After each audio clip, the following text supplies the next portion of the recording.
Officer Dad Show. I'm Molly, this is my dad Cole. This is our first episode, so bear with us as we're getting all of our technical issues straightened out. But as you know, this is a show about my dad, Cole, who was a police officer for many years. He was a police officer for 2 decades. He began as a correctional officer after active duty service in the military, then became a patrol officer, sergeant, lieutenant, captain, assistant chief of police, and finally chief of police, which is the role that he retired in. He performed roles in traffic homicide, criminal homicide, criminal interdiction, federal task forces, SWAT and rescue diver, and advanced firearms instructor. He was entered into the American Police Hall of Fame as a recipient of the Silver Star for Bravery and Life-Saving Medals in 2008, received formal training and education in forensic anthropology from the University of Tennessee, Knoxville, completed in 2007, as well as 2 decades of military service. Okay,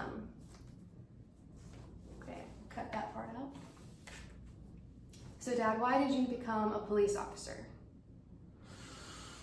I know when I was a kid, I think a lot of kids were more interested in the military, but I always had sort of a fascination with it. Yeah.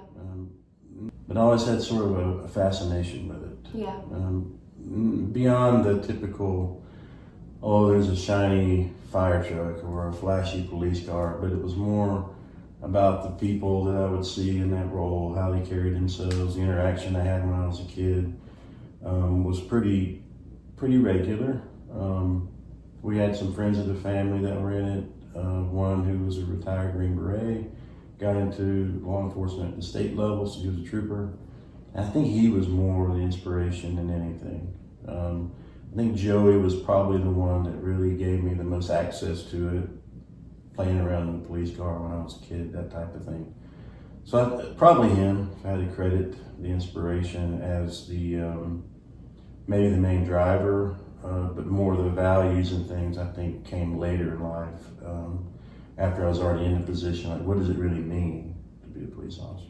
You say that, you know, it was inspiring for you to go into that role. Do you think that you got into that role because you thought it was something that gave you a lot of power or made you have some sort of purpose, or you went into it just because you thought it was the right thing to do? I mean, I know you said the values came a little later, but everybody has their own reason for going into it. Yeah, I think when I first got into it, I was a pretty angry person with kind of the way the world is, and specifically the U.S. because of the amount of crime that we had. Even back then, even though we didn't have all the social media platforms that we have today, you read enough of it in the news, you saw enough in the news to realize there is a problem. Yeah. And so I didn't have the typical Sunday school answer that a lot of policemen say, well, I wanted to help people. Yeah. That was really not on my radar. I was more focused on how do we prevent people from being victimized. Yeah, I think that's what people mean when they say I want to help people. They just don't really understand, you know, the victimization of people and really the depth of what that means until you get into it and you're exposed to everything. That changed when you became a dad. When I was born, when you and Mom were so young and you were still kind of new into the force and learning everything, you know, were you more sensitive to things, or was it more difficult to experience it? That's a good question.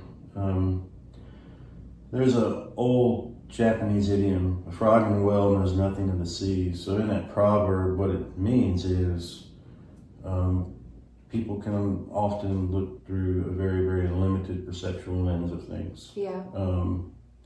I think before having you, since you were our first, my limited vision was, what is the problem, getting to the source of the problem, dealing with the problem, and then moving on. Yeah. Well, when you have kids, for me personally, that changed everything. So when I walked into a room, it was no longer what's the problem, it's are there children here? What are they wearing? How are they dressed? Are they clean? Are they well groomed? Or do they look a little unkempt? Or is there food in the fridge? A lot of times I would, during the course of an interview, I would just kind of peruse through the kitchen, looking through pantries, just opening refrigerator doors, those kinds of things, because I wanted to see, do the kids have food to eat? Yeah. Do they have proper care and nutrition? That became my priority focus once I had kids, whereas before then, I had a very, very limited perception to the reason for being there. Responding to domestic calls or calls that maybe there was a report of a child not being taken care of, or was it sometimes you just got a call that was unrelated to the children, you saw that children were there and that the situation wasn't always good or palpable and you just wanted to make sure that they were being taken care of? Made no difference what the nature of the call was. If there are kids there, I'm honed in on them.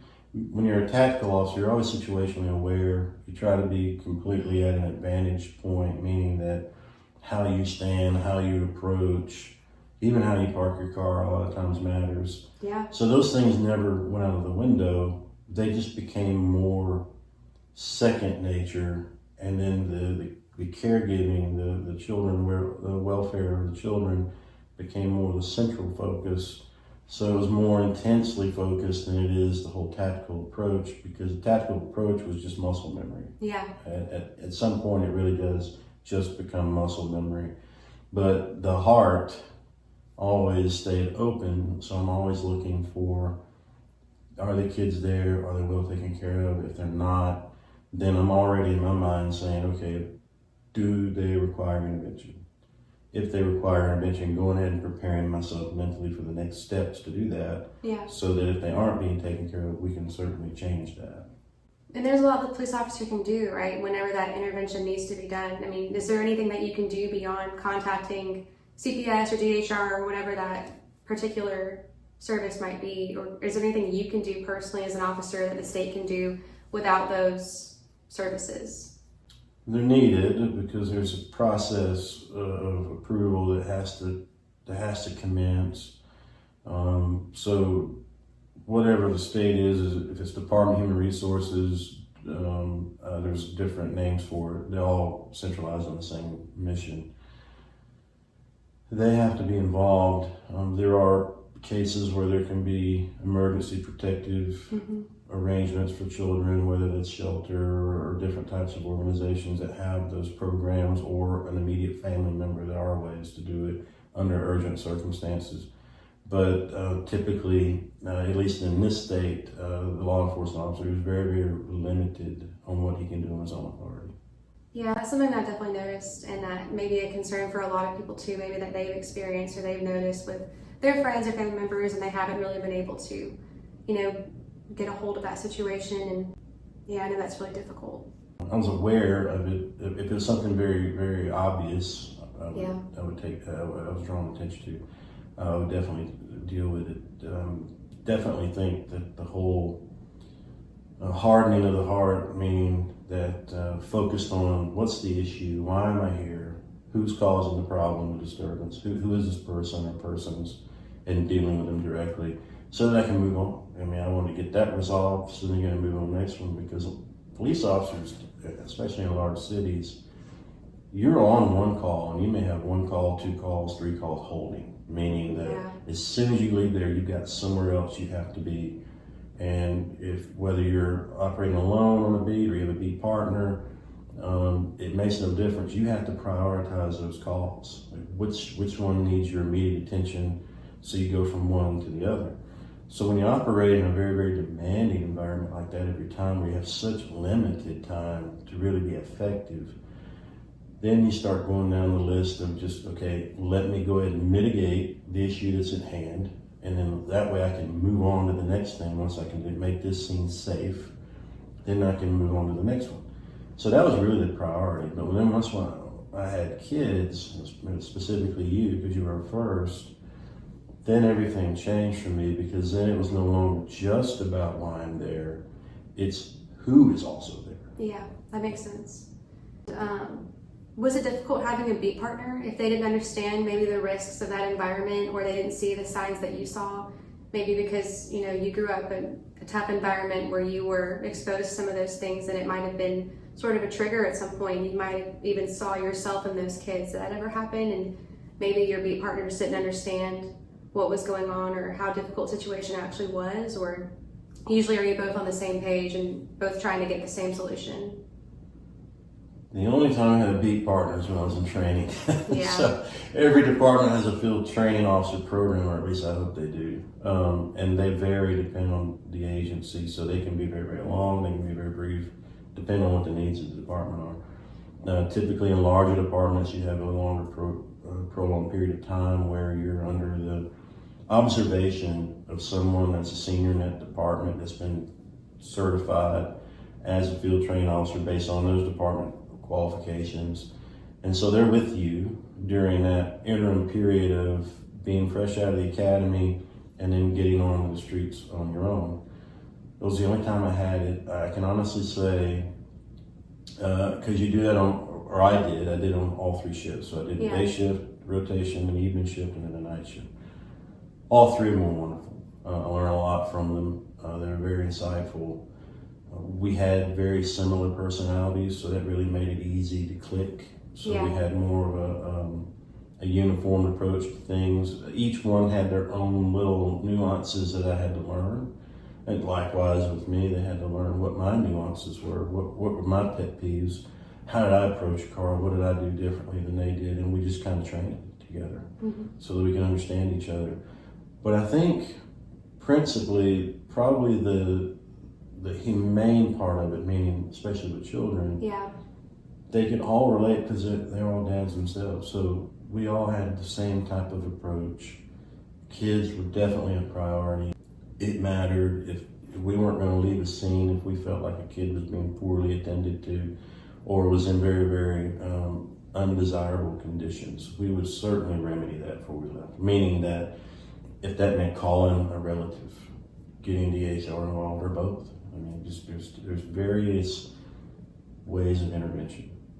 They don't always have to be formalized. It can be simply, hey, calling the grandmother or the grandfather or both and saying, hey, I'm looking at the kids. He's got a soiled diaper. I don't see any more diapers in this house. I don't see any wet wipes in this house. I don't see any formula in this house if they're really little, or I don't see any food, those types of things. Usually you get a really urgent response from a relative. Yeah, and that's heartbreaking. And I imagine it's really heartbreaking for the relatives if they are good people who genuinely want the best for those kids, if they don't know the situation that's going on. I imagine it's kind of a shock to them too. There's a lot of emotions involved, so you both kind of have to be on the same page so you can remedy that situation, like you said, and really help find a solution with that family because they're getting news that they didn't know. So there's extra emotions involved and the urgency, like you said. I mean, can't imagine dealing with that. So you never had a female beat partner? It was always males that you worked with? I never had a female beat partner. I never had a beat partner. Oh yeah, in training, I guess. I didn't have one in training. We were pretty much a male dominant force at the patrol level. I know that's not the case in all departments, but and I don't know the reason for it. Obviously, it must have been of interest that most of the females that are in our department were in dispatch. So, and to talk to them, none of them had an aspiration to be on patrol. They're like, hey, this is my area. I like to stick to doing this. You deal with what's going on out there, and I'll do my best to take care of you. So. I had very limited exposure to female police officers. Obviously, there were some, but they were few and far between. Your best beat partner was the raccoon that you had one day that was in the back of your patrol car that enjoyed a burger with you? Yes.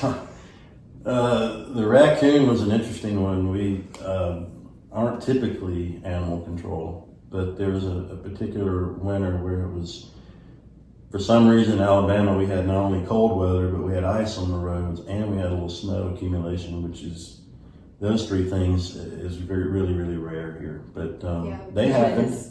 They happened, and it was late at night. There was a lady coming home. She was driving home on a U.S. highway. They had a bridge, and after the bridge was probably a couple miles to her home. So she sees a raccoon laying on the road for reasons I'm still puzzled by, stops, goes and checks on the raccoon, realizes the raccoon is just there, laying there, motionless, has not been hit by a car, decides to pick the raccoon up, take it home, and nurse it back to health, I guess was the plan. Well, a friend of mine got the call, and we didn't really, none of the rest of us thought much of it because it was a lady calling about a raccoon in her house. I mean, I don't know how many policemen that should normally take, but in our opinion, we had one responding to it and one was enough. It turns out one was not enough, so I get called by him personally. He's like, hey, in a very heightened state of voice, please get here as quickly as you can. specifically to me. So I said, sure. So I get there, and the officer's standing out front, the lady's standing out front, and I hear the calamity taking place inside. And I said, what is going on? And he said, that raccoon is not dead, and it's alive, and it is wreaking havoc in the bedroom. When I opened the door, it tried to attack me. Yeah, no wonder. So I said, okay, so why did you call me? Was the bigger question. He said, well, I don't know. I just think you'd be good at this kind of thing. I mean, there was no logic. So I said, all right. So they're still outside. I go inside to see a laundry basket, which is what she had used to put the raccoon in to begin with. So the whole reason she was out, she was doing laundry at a coin laundry because her washing machine broke. So here I am. I have a laundry basket. One of the hampers actually has a lid. And I got a raccoon that is apparently in the next room destroying everything. So when I opened the door, he was climbing the curtains, and then they broke because the raccoon was so big. And he had torn the stuff, there were dowel stuffed pillows. He had torn all the feathers out of the pillows. There was feathers everywhere. He had chewed through most of the linens, had chewed most of the bed frame, which was totally wood. He had pulled up bits of carpet. I mean, he just went ballistic. So I go in there, and he runs at me. When he runs and he jumps, I held the hamper, just perfect timing. He flies into the hamper, I close the lid, and I'm carrying it out, and he's not happy. He's hissing. He's just going berserk in this hamper. So I get the hamper in my car, and I run the seatbelt over it. The seatbelt actually hit just at the right spot to keep the lid closed. And I said, all right, I got the raccoon. I said, but you got a lot of damage. So I said, do you mind doing a report while I figure out what to do with him? He said, yeah, no, I'd be glad to do it. I leave with the raccoon, and I pull over, and for reasons I still don't know, I decide maybe he shouldn't be in the hamper, which seemed like a really terrible idea. Yeah, it's pretty bold. So I pull over, open the door, I lift the top, I close the door, and I just stand there. And I see two little paws, and then he pops his head out. He's just kind of looking, he's just staring at me. And we're just staring at each other for, I don't know, a minute. Seemed like a long time, but it was probably just a moment. And then he gently climbs out, goes over to the other side, looks out the window, kind of paces back and forth for a few moments, looks out the back, looks through the plexiglass divider that we have that has a little window. Luckily that was closed. So then once he kind of looks at where he's at, he just very calmly goes and sits down with his feet out and his paws in front, and he's looking straight ahead. And I said, well, I guess that's my cue, we can go. So I get in the car and I go, and I thought, he's probably hungry. He's been on the road for who knows how long. And we had a Wendy's there, and the Wendy's I think closed at 11.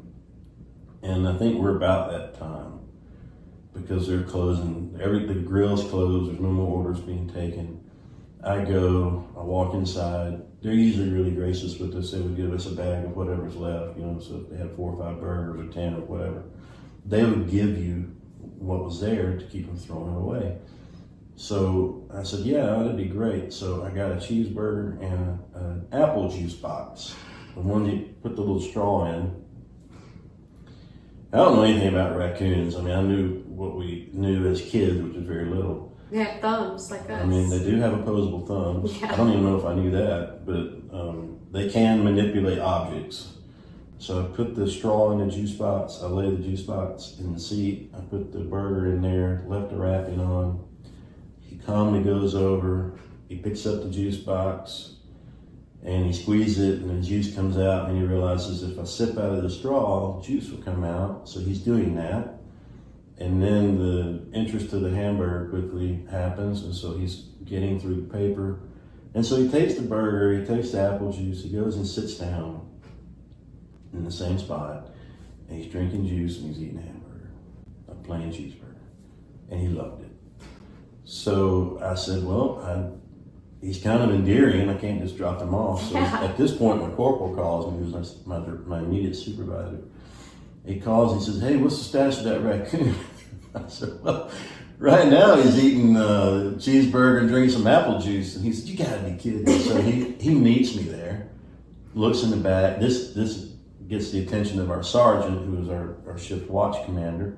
He comes, so then pretty soon I've got not only our department, I've got the sheriff's department, other city departments.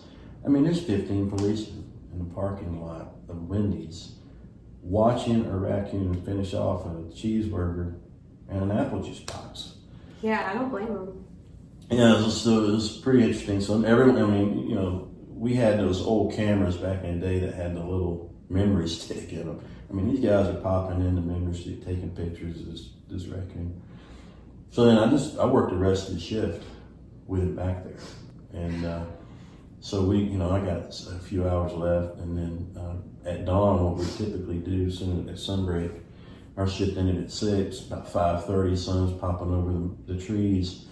We'd go over to the fuel bay, we had a municipal fuel center, and go ahead and top off on gas, because that was the policy. You had to fill up before you left. And then, so I did that, and then drove up to a little area I thought would be good to let him out in. He got out, he scurries off, stops, looks back, scurries, looks back one more time, like he's trying to make a decision. Am I better off in the forest or in this guy's car? So then he finally decides, well, I'm going to take to the forest, and the last I ever saw of him. I always imagine him, going off in the forest and, like little tears in his eyes, his little hobo sack, and, a little wave, and then he goes back in the forest. I mean, it's definitely scene-worthy for Fantastic Mr. Fox, I can say. Yeah. I wish that we had footage of that or a picture or something, because that's a pretty unbelievable story when you really look at it at face value. Well, see, that's the benefit of this day and age, is that you have immediate access. So you got a camera on your cell phone, you got video, you get everything. Back then it was a bit of a process to get a picture or video.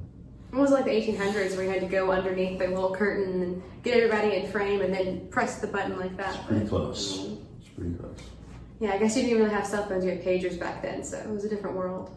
Yeah, well back then the Nextel had just come out, so you had an approximate mason brick sized walkie-talkie that you could talk to people. That was about it. Did you say 911 raccoon or something? I mean, how did everybody know to get there? Yeah, well, I just added a half to my call number. So that number and a half will be en route to whatever the call was. The humor stayed throughout the whole shift. Yeah, I'm sure it did. So that was probably, you think that was the funniest moment when you were a police officer? You think you had anything that can top that? Oh, there's so many. I don't know if it happens with every policeman, but comedy seemed to enter into just about every shift at some point. But the only thing that immediately comes to mind was we had a kind of an agreement. Sometimes the sheriff's office, they had very, very limited deputies at the time, so they couldn't really cover all their calls. So what they would do is rely on the city to help when needed. So I don't know if that was the partnership with one or all cities. I'm not sure how that worked, but I can tell you that on this night, all the deputies were on calls, and there was a call of a prowler, and the prowler was outside a residence and scared. There was a teenage girl and her younger brother there. It was around dinner time, maybe 5, 6 o'clock, but it was winter, so it was already dark. And Grandma had gone to get pizza. So I get there, it takes 45 minutes to get there. Now I'm not even sure I'm there because directions became less and less from cross streets to the pink house with blue shutters, and then make a left, and then when you see the 233 coupes in the old shed, you take another right. I mean, it got really, really sketchy. So the directions were really questionable. So I wasn't sure if I was there or not. So I drive up this really long driveway all the way up to this mountain peak, really. The lights are on, and then as soon as the girl sees the police car, she runs out. She's hysterical. We saw Bigfoot, is what she said. Okay, let's do this. So I said, okay, I go up to the porch, and the little brother is just inside. He's a little bit leery. He keeps looking out the kitchen window, which is right over the sink. And that's where his focus is. He's continuing looking there. He's sort of glancing at me, but he's really looking, he's more focused on what's going on out the kitchen window. So the girl says, hey, we were going to the kitchen to get something to drink, and then Bigfoot was standing at the tree just outside the window. Okay, so then I was asking, more questions to identify what is Bigfoot. I mean, and we're in Alabama, it could mean a lot of things. So we get to the point where she's describing the typical hairy, beastie guy, whatever. All right, so then I said, okay, we'll just stay here. Are all the other doors locked? She goes, yeah. I said, we'll just stay right here. I'm just gonna quickly shine my light off the porch, and then I'm gonna look through the house. And then once I clear inside the house, I'm gonna go out and see what I can see. So I do that, and she doesn't want me to go in the woods. She's like, you don't need to go out there. Do you have backup? I said, there is no backup. I mean, it took me 45 minutes to get here. I mean, I am it. So I hope I'm all you need. So then I asked her to close the door. She didn't want to close the door. She wanted to leave the door open in case I needed to run into the house. If it's okay, just close the door. She does reluctantly, but she does it. So I'm out by the tree. I see nothing, no footprints, no anything. And I'm not really focused on Bigfoot. I'm thinking maybe there's really a large guy that's been misidentified, and that's really more of a problem than anything. So I'm looking for shoe prints. There's nothing. It hadn't rained, but the dust was pretty thick. So that kind of caliche type dust, I mean, it's powdery. So if anything were to be standing there would have been an impression. I didn't see anything. So I'm walking around the woods, and I start getting a little farther out and farther out. I finally get to the point where the light coming through the kitchen window gets smaller and smaller and smaller. So I'm probably a good 75, 80 yards from the house at this point, if I had to guess. And I walk a complete circle around the house, and I'm seeing nothing, which I'm glad. Mm-hmm. So I start making my way back to the house. I hear rustling. And then at first it's kind of sporadic, somewhat subtle, then it gets more intense, and then it gets into more of a scurry, then into a sprint. I'm hearing that very, very familiar sound of a wild boar. And sure enough, I hear the high-pitched squealing sound. He's coming out, so I just pulled out my pistol and dropped him about 6-7 feet from me. So now we've got a dead boar, no Bigfoot, and now I know that the kids are really scared because they just heard a gunshot. Yeah. So now I'm walking up casually to the house trying to be calm, because people usually psychologically feed off how you're reacting. Mm-hmm. So you always want to try to be, the goal is to never really be emotional. You try to be kind of neutral, really calm, collected. I walk up the door, she says, I heard this shot. Did you get him? I said, well, there's no Bigfoot. There was a wild boar out there. I said, is it possible that this 220 pound boar, because that tree that they were talking about was a pecan tree. So I said, is it possible that this pig was kind of trying to get on the tree and he was on his hind legs, maybe brace himself against the tree? She said, no, we know what a pig looks like. I mean, she was, a silly question there. I said, okay, I just have to ask. And so by this time, Grandma's home, and she sees me there, and she's worried. She comes around, well, is everything okay? And they start telling me, yeah, me and Mom, we saw Bigfoot. They're going into the whole thing. And I said, well, I didn't see anything. I said, ma'am, if you'll come with me, I just want to show you that they're talking about this tree right here.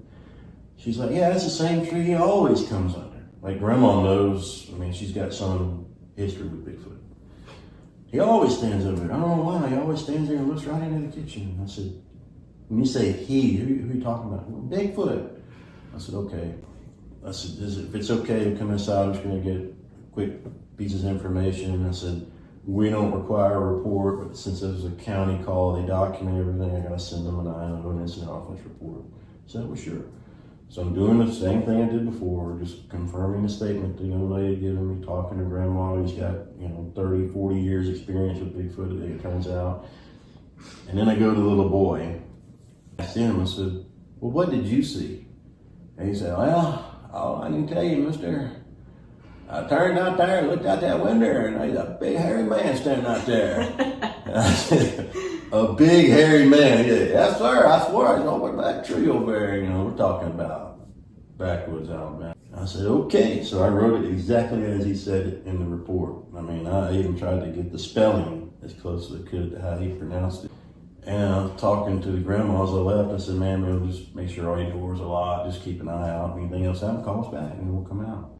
And she says, yeah. She said, now about this pig. Now, where is that pig? And I said, well, yes, ma'am, I can show you. We walked out a ways. And she said, all right, well, how about grabbing him by the legs and dragging him up to the house for me, okay? I said, why not? I mean, we've gotten this far. Let's do it. Yeah, Granny wants some bacon. Yeah, well, I don't know if they got pizza, but they definitely got hog that night. So there's another one, a good friend of mine who is still actively serving as a chief of police himself. But we were in the same department, so we were working opposite shifts. So then what he would do is he would come in sometimes and ride with me, and then I'd come in early sometimes ride with him, just so we could have some time together.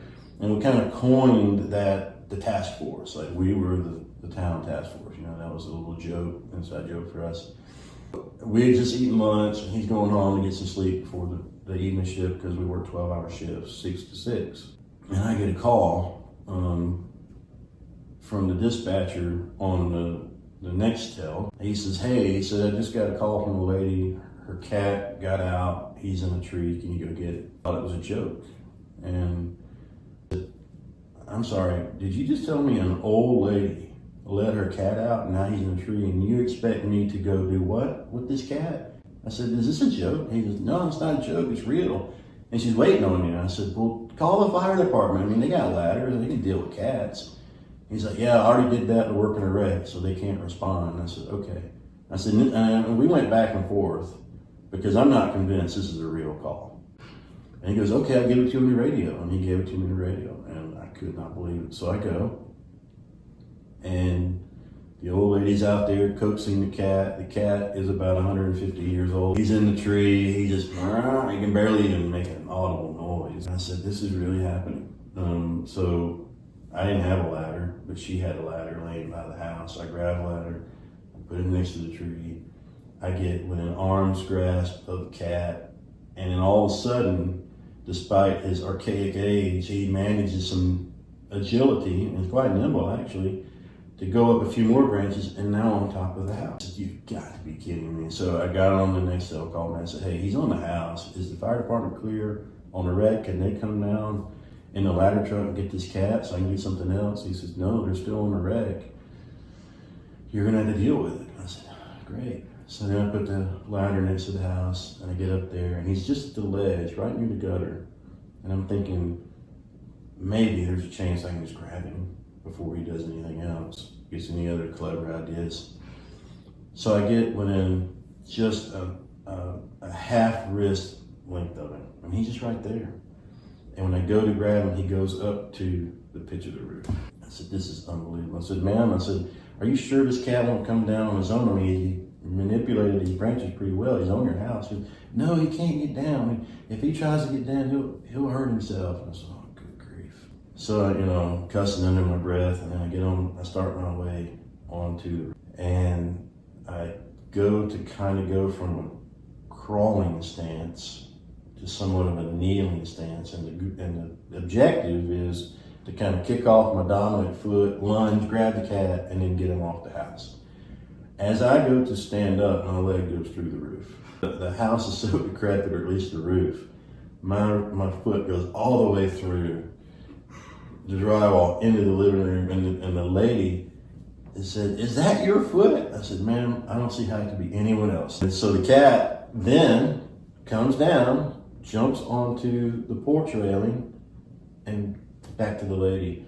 So all this was for nothing. I'm stuck on the house. I can't get out because now where my foot went in, the plywood that had rotted had collapsed and wedged my leg in. So I got wood sticking in both sides of my leg. And if I try to pull it up, it's going to do a lot more damage. So then I get on the radio and I tell the dispatcher what's going on. So then the fire department all of a sudden has a resource that can come help me. So they bring a saw. They have to kind of cut out a section of the roof to get me out of there. So all that for a cat. So the whole cat in a tree joke, yeah, well, that happened. I imagine that every time they got a call after that, they were like, you know what? You got it. You got it. Well, a good friend of mine, he named the cat Methuselah because it was so old it had a beard. He had to see the cat, so he actually turned around from coming home, came to the scene in his own car just to come see that cat. And me stuck on the roof as they cut me out of the roof. Yeah, the wizard cat that was tricking you, probably trying to get you to so get you off got the roof. Gandalf up there, Yeah. and he knew this was going to happen. What is one of the hardest things about being a police officer? And you don't have to, if you can't think of anything right now, I guess what's a very general thing that's really difficult about being a police officer? Well, people don't call the police because they're having a swell day. They call them usually at their worst. So something has happened that has breached the confines of their own control that they need someone to help. That's someone being the police. So every call you're on is usually filled with some sort of drama or tragedy.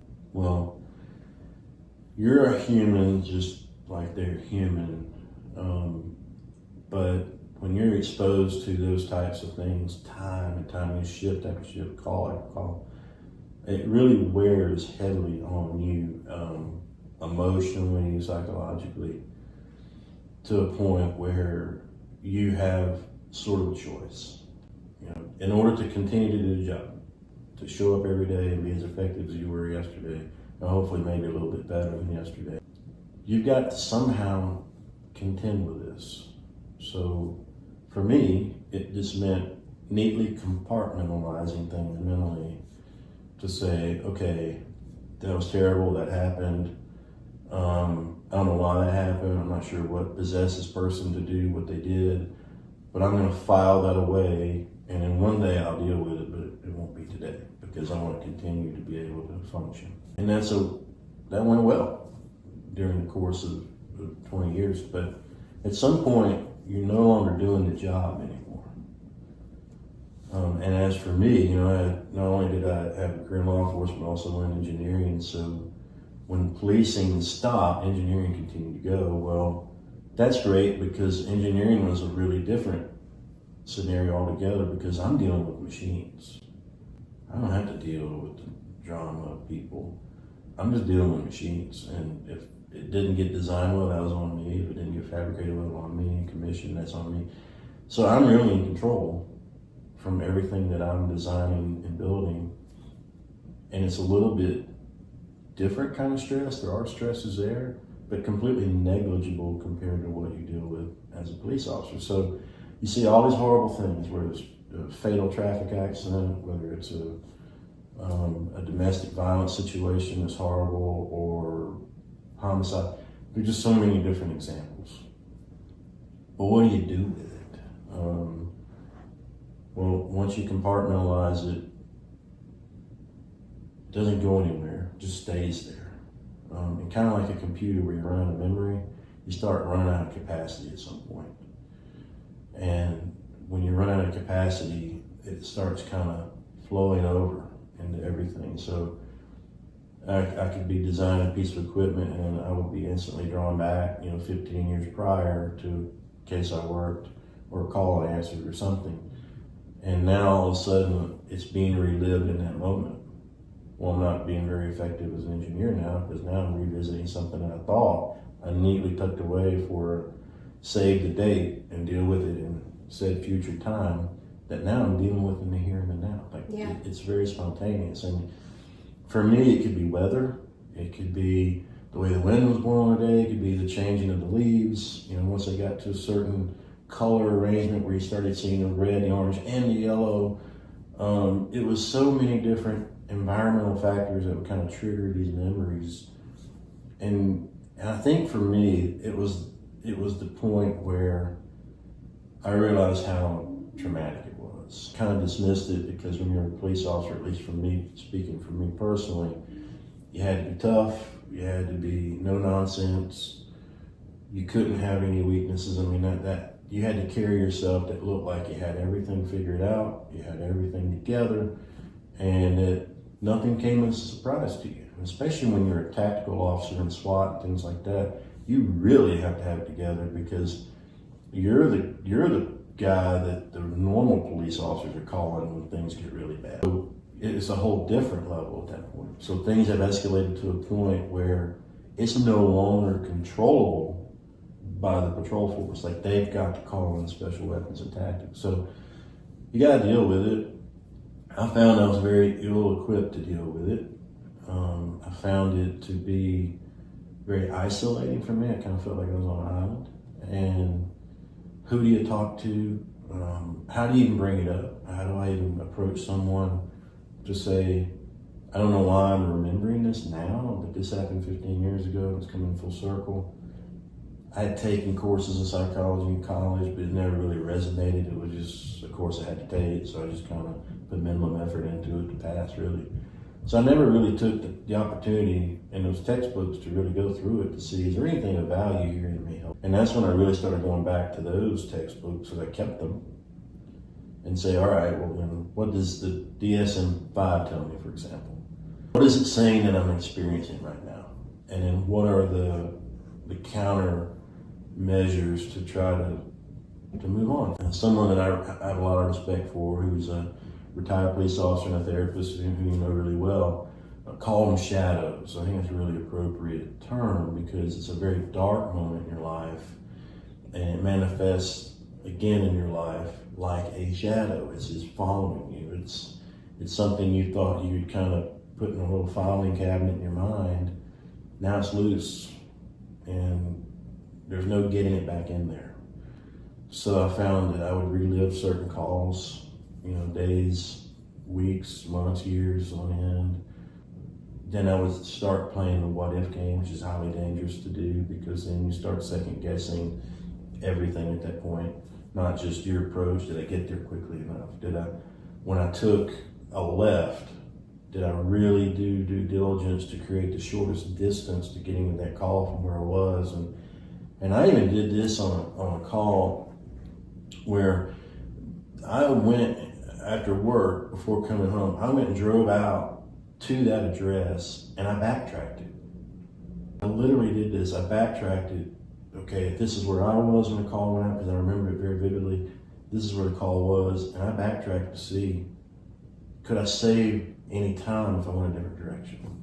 And that's how badly some of these things really impacted me. So I think for me, generally speaking, the trauma from it is not something that you're really prepared for.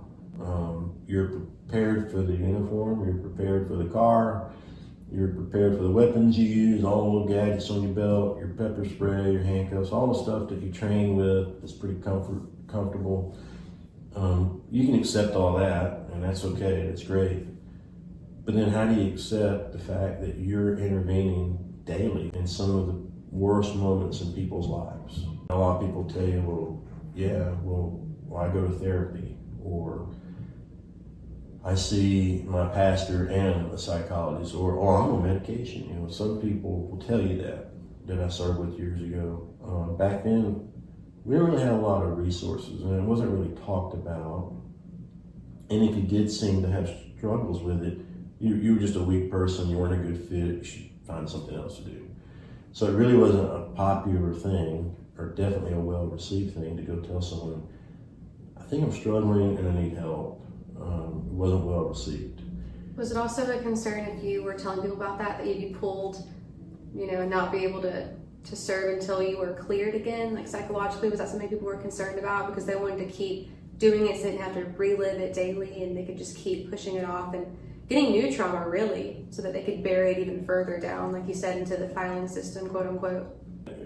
Back then, probably would have meant you had to go take a psychological evaluation that lovely 500 question questionnaire that, they're basically all the same question asked 400 different ways. So you really only have 100 questions. Yeah. So then you have to do that. Then you have to go through the initial consultation to review what you wrote down. You're basically, you would have been pulled from your normal duty. You'd been put on administrative leave or put in an administrative role while you do all of that. And if you do that, an example, SWAT officer. This is like the most elite place you can serve in the police department. So imagine that this is a guy that most people have, or a lady, have really looked up to. They've responded to many calls in the past. You got this really nice reputation of being very well put together, highly trained, very proficient when you get there dealing with whatever situation is. To now all of a sudden you're at a desk working booking or in dispatch or wherever, filing, who knows, because you got issues. You're not going to be very confident if you do make it back to patrol, especially back in your capacity to SWAT. They see you come there and they say, is there anybody else? I think what it starts doing is it starts diminishing your reputation, which in turn starts targeting your character and really can be in your integrity. It really just struggle with accepting the fact that you need help. Yeah, and there's a lot of stigma around it. There's a lot of judgment because these people are saying, well, you served for 10 years, I've been serving for 20. I've seen twice as much as you've seen. You don't see me complaining. I see a lot of that attitude of people thinking about it as complaining or whining, or instead of really taking it seriously and saying, this person, just like you, has experienced severe trauma. You know, we could all deal with talking to somebody and being able to get that off our chest, and really knowing that we're not alone in this. And you're forcefully isolating people into, you know, hermiting into their own shell and not being able to have that outlet. And eventually it is going to come out. And it's going to come out in a very negative way. It's going to come out on your family in some instances. It's going to come out on your coworkers, maybe on a call, and you don't mean it to. I mean, it's not controllable. So it's going to happen to everybody inevitably. And I think that's what's so confusing for a lot of people that aren't police officers to know is, haven't you seen this before in other officers? And isn't this something you want to look out for, so that you're always doing your best and making sure you have your best foot forward and your healthiest members? I mean, I guess it's one of the questions I've always had. What it did to me is it taught me that I could be engaging and not be engaged. Oh yeah. I could have conversations. I could do the family functions. I could do the family outings. I could do the vacations. I could do those things, and I was physically there. And it for all sakes and appearances, I was very mentally there. But the truth was complete polar opposite, where I was actually I couldn't have been farther away. So mentally, for me, the struggle was, okay, I don't have an answer for this. I don't have a means of controlling this. This was not part of my training. When I signed up to be a police officer, most people think, well, you know, you signed up for that. You signed up for it. I used to hate hearing that. Yeah. Or even worse, it's part of the job. It's just part of the job. People tell you that all the time. A police officer, someone very close to me, was killed in a line of duty. And that was the first thing, of all the things you could say to someone who's grieving because we were close like family, of all the things you could have said, the thing that was said, comes with territory, it's part of the job. Nothing used to infuriate me more than hearing that, because it is not part of the job.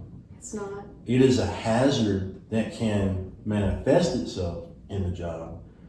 But that's like saying that everybody that swears an oath to be a police officer is going to die by some violent end in the line of duty because that's part of the job.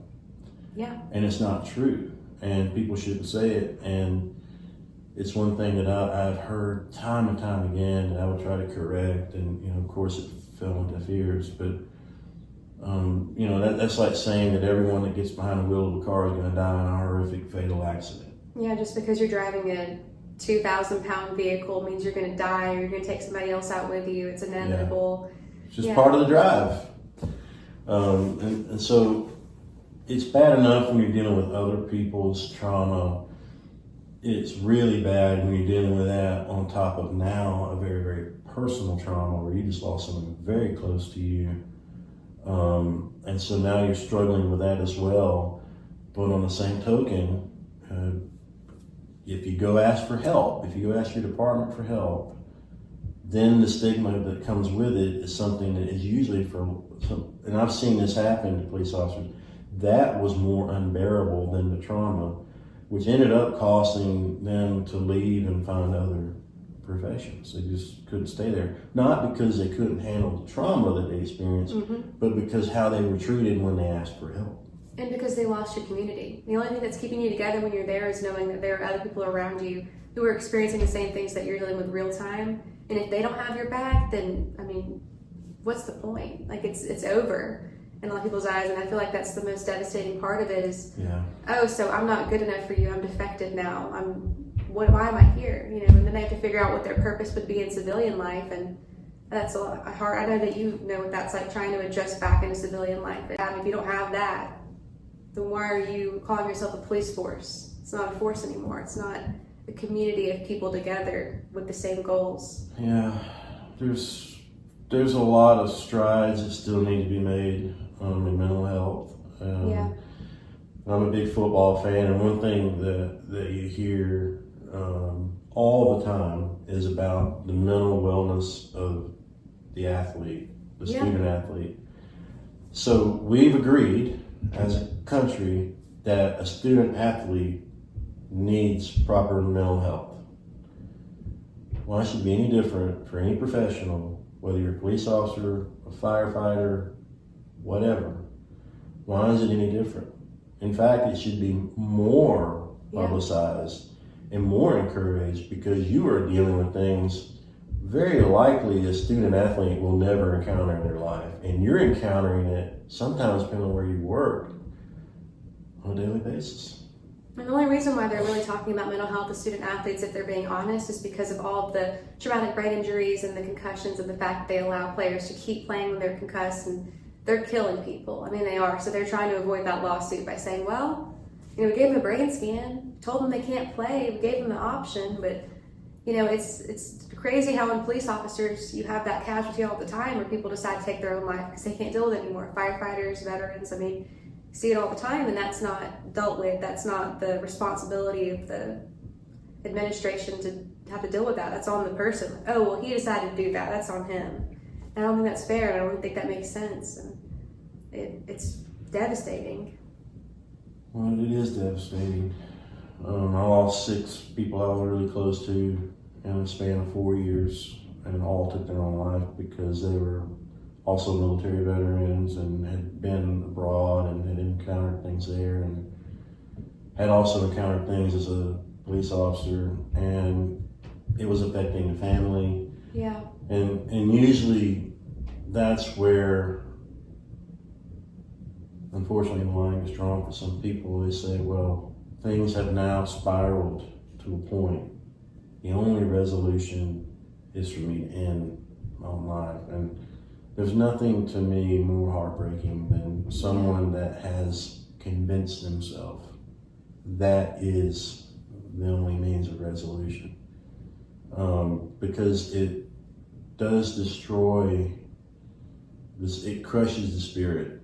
I mean, it really crushes your spirit. It breaks your heart, because now this is someone, 6 funerals in 4 years for that means is really, really daunting, because not only were you close to them, but I knew their families. Yeah, their kids. So now the aftermath of the family is there. One young man who I kind of mentored, his last 2 years in high school, aspiring firefighter. He lost his dad, who was the fire chief of the town.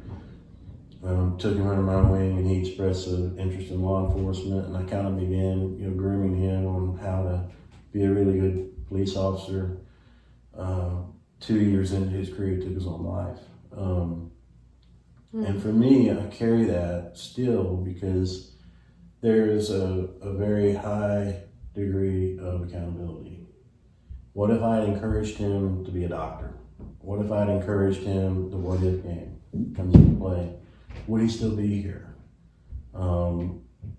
He left his mother behind, who was devastated, and did blame me, very personal, which I took, and I owned that. I said, it's very possible that he would still be here today had it not been for my influence. And the degree of my influence was to kind of respond to his interest. He expressed the interest. Well, I'm at the fire department, but I'm more doing that to honor my dad, but really my heart is in law enforcement. And I really took to that. And wanted to see him have an opportunity and help him get his first job, and thought he was going to be a really great officer because he was really, really good.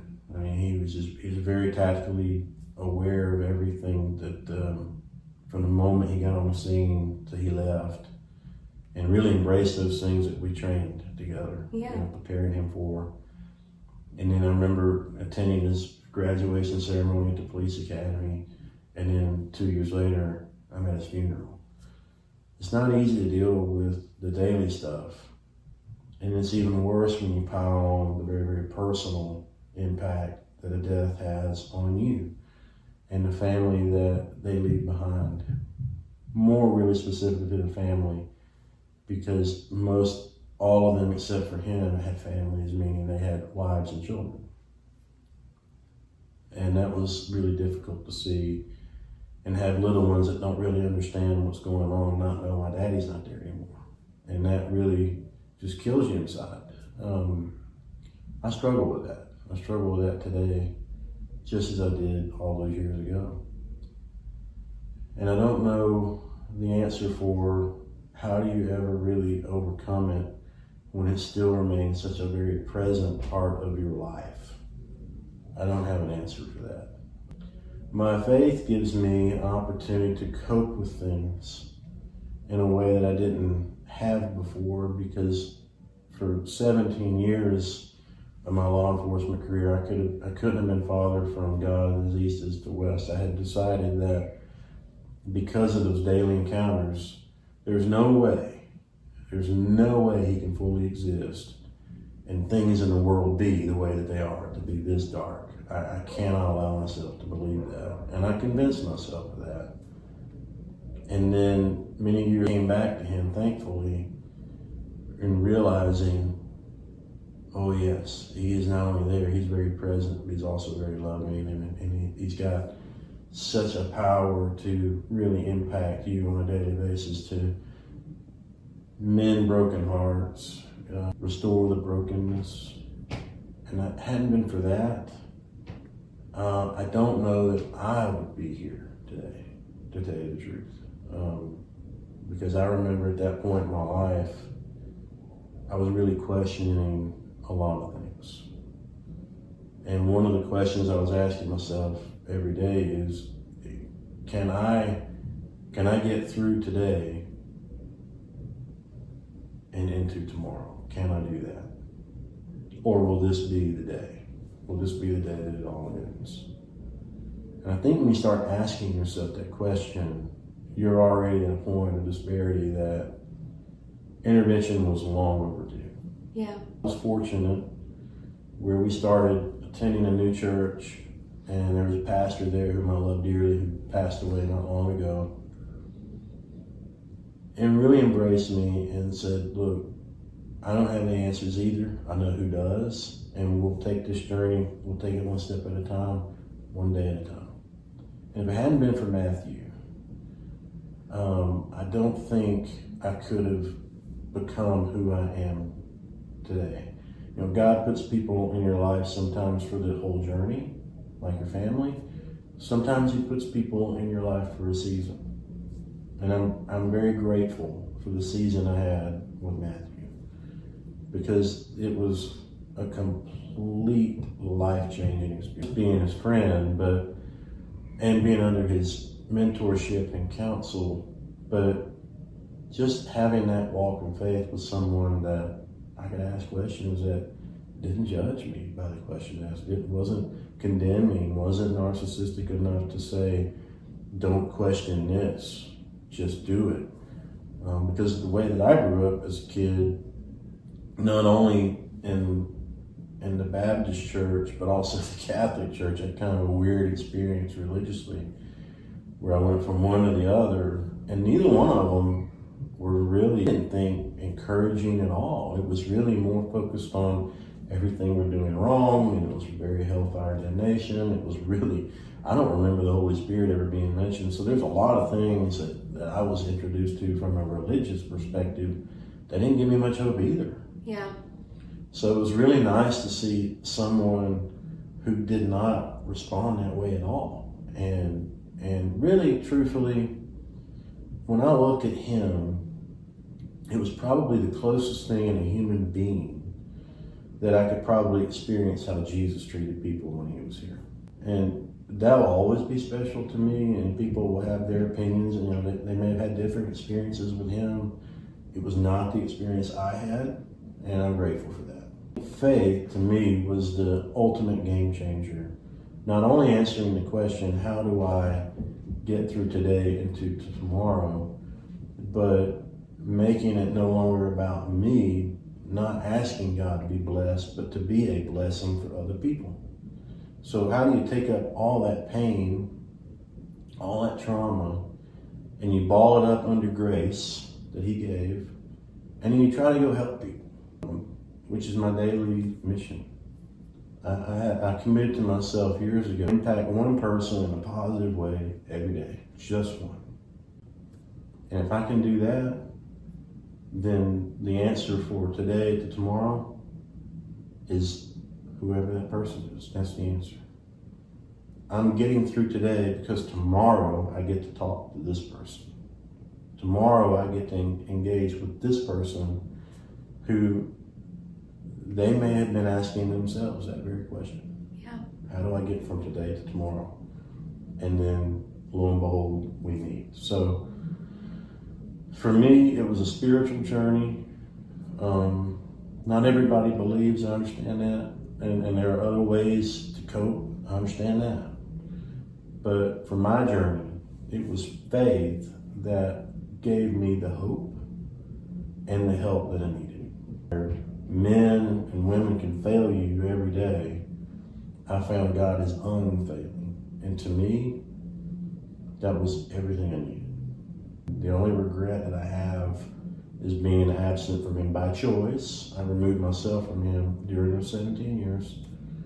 And I wish I had remained really close to him, because it would have really helped with all those instances, all those calls I had, all those wrecks I worked, everything that I encountered, all the homicides investigated.